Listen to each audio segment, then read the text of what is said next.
Luang senior. Yan. Ganyan lang, layer by layer lang yung paglagay.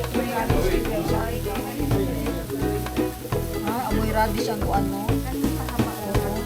Layer by layer, leaf by leaf.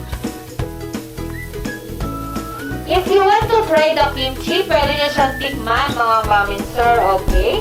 Pag gumagawa kayo ng kimchi sa bahay, mag-ferment siya after 3 to 5 days. Makakagawa na tayo ng kimchi chicken, kimchi fried rice, and then also kimchi pancake. Okay? And then ilagay lang natin siya sa loob ng refrigerator. It can last up to 1 year.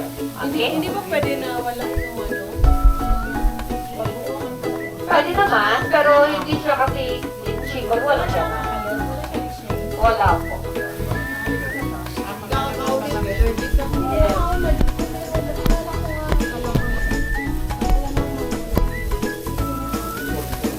Ayan. And then, for removing gloves, mga mami, sorry, ganito lang. Pag-remove ng gloves, and then ilagay na lang siya sa ibabaw ng lamesa.